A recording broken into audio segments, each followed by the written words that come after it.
ભગવાન રામાવતારની કથા અને ભગવાન કૃષ્ણ અવતારની કથા સંભળાવું. આવો સાવધાન બનને સાંભળ. સુખદેવજી મહારાજ બોલ્યા છે, રાજા આજે ચોથો દિવસ કથાનો, તે અન્ન જળનો પણ ત્યાગ કર્યો છે કથા સાંભળવામાં. હવે તને કઈ ભોજન કરવું હોય, એ પરીક્ષિત રાજા તને કઈ ફલાહાર કરવું હોય, તને જલપાન દૂધપાન કઈ કરવું હોય તો કથાને વિરામ આપો.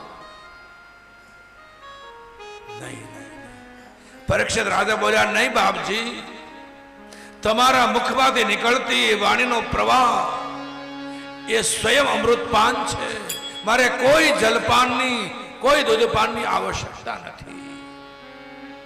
આપ એક પણ ક્ષણનો વિલંબ કર્યા વિના મને, અને હવે તો મારા પૂર્ણ અવતાર ભગવાનની કથા આવે છે, વિના વિલંબે મને કથા સંભળાવો. ભગવાન રામ કયા વંશમાં આવ્યા? ધન્ય હો રાજા, કથા પ્રત્યેની તારી શ્રદ્ધાને ધન્ય હો.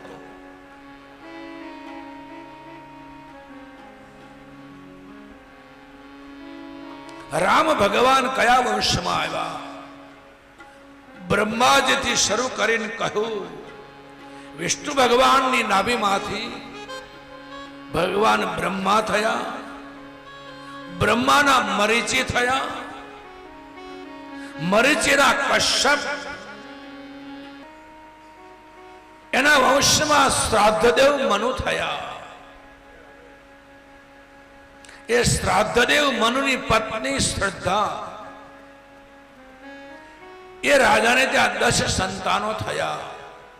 એના વંશની કથા એટલે રામના પૂર્વજોની કથા. એક એક રાજાઓ એટલા મહાન થયા છે. ઇક્ષ્વાકુનકશર્યાતિ દિષ્ટદૃષ્ટરોષકાન નરિષ્યંતમ પ્રશદ્રંચ નભગમ ચ કવિમ. ઇક્ષ્વાકુ નામના રાજા એ કુળમાં થયા, એટલા મહાન થયા. એ કુળ ચંદ્રકુળ ને બદલે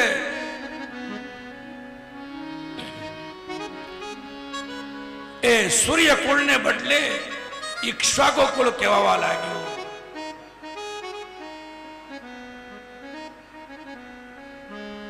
એના કુળમાં શરિયાતી રાજા થયા. મનુ રાજાને ત્યાં શરિયાતી રાજાને દીકરી સુકન્યા, સુકન્યાના લગ્ન ચવન ઋષિની સાથે કર્યા. એ જ શ્રાદ્ધદેવ મનુના દીકરા નાભાગ મહાન રાજા થયા. મા બાપની અદ્ભુત સેવા કરી નાભાગે. એ નાભાગ શબ્દ સમજવા જેવો છે. એ બ્રાહ્મણ હતો, પાઠશાળામાં ભણવા ગયો.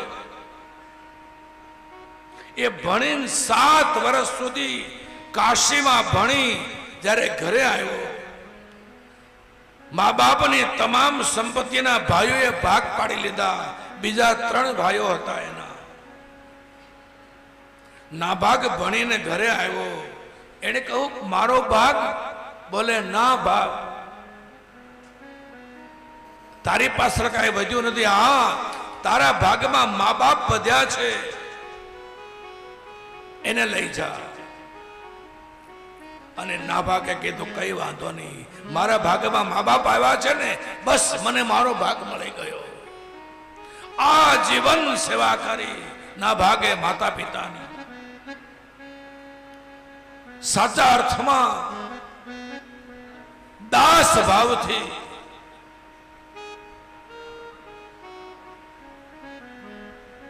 અદ્ભુત સેવા કરી. રોજ રાત્રે મા બાપના ચરણ દબાવે, ચરણ સેવા કરે, મા બાપની તમામ જરૂરિયાત પૂરી કરે. આગળ જતા નાભાગ એટલો મોટો રાજા બન્યો મા બાપના આશીર્વાદથી. જેના ભાગમાં સંપત્તિ નહોતી વધી, કેવલ આશીર્વાદના બળે કરી બહુ જ મોટો રાજા બન્યો.